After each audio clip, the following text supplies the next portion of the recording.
So, just been at Google, Tottenham Court Road, for the Employee Happiness Conference with the Happiness Index. It's great to get an invite from Matthew Phelan. He's been on the podcast, and so yeah, I wanted to come along and see what they were all doing. So, let me take you through what happened during the day. Let's get going.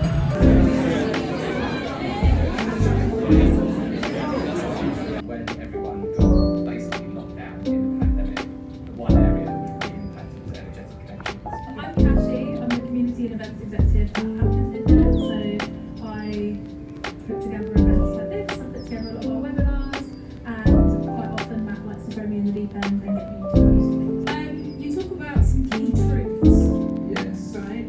So you say every organisation in the world has unhappy employees. That's pretty deep. Every single human being has happiness levels that fluctuate. Very true.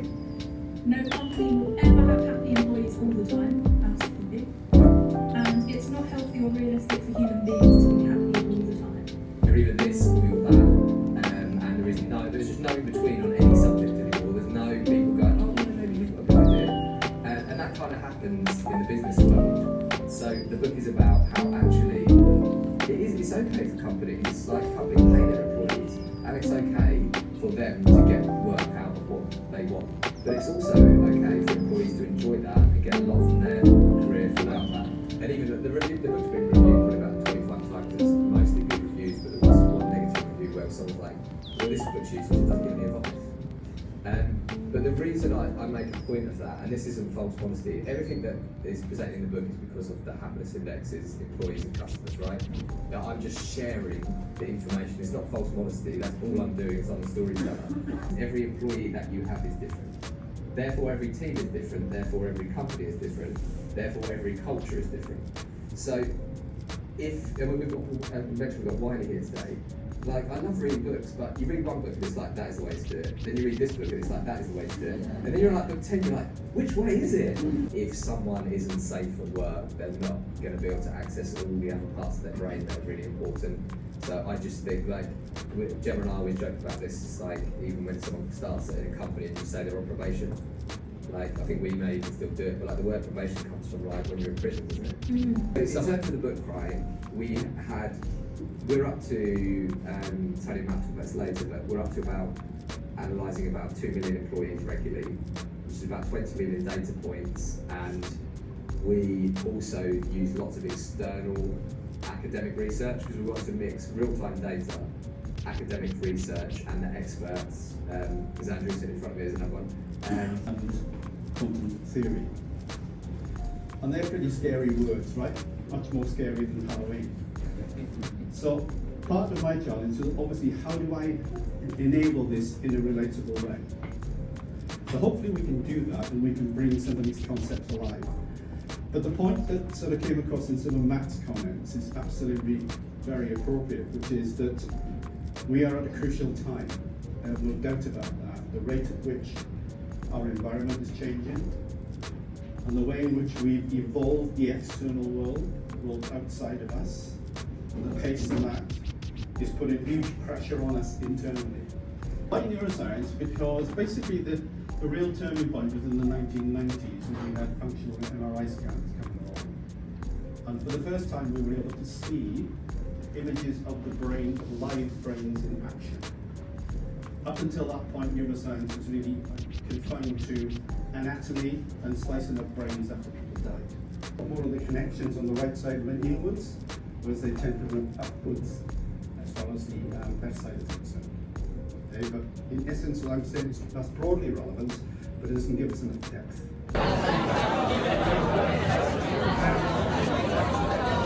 How they've implemented a listening strategy within their organisation. So I'll guide you through, but please share as much as you want, share all of your little nuggets. Focus was for the stakeholders was two areas actually really. One was, as Matt mentioned earlier, around psychological safety being listened to. And as part of our company action plan, we rolled out employee voice, and we also set up forum groups with our managers. And in year 2, we saw the piece around listening become one of our strengths. So in terms of building that trust, we still have to continue year on year to build the trust. But I think our people do see that when we create these action plans, they might be small changes, but they're small changes that add value to our teams. What are the pivotal moments? What are the celebrations that you could share in terms of results that we've had at the Happiness Index? There's been lots of things to celebrate, and you touched on it earlier. The most recent one is our culture assessment that we ran last month. And like you said, the previous culture assessment that we run, personal growth, as it would probably be in a lot of your organisations, was a lower scoring area. So myself and Laura, as well as lots of people in the company, our community leaders, our senior leadership team, all got behind the projects that we decided to roll out. And this time around in September, our scores increased by 23%. So how do I introduce myself? My name's Kevin, and I'm a car lawyer. So being douchebag lawyer is testosterone filled, ego, and wanting to climb a ladder. And I started noticing everybody serving me was my colour. But none of the other guests was my colour. Not one. And then I sat at home.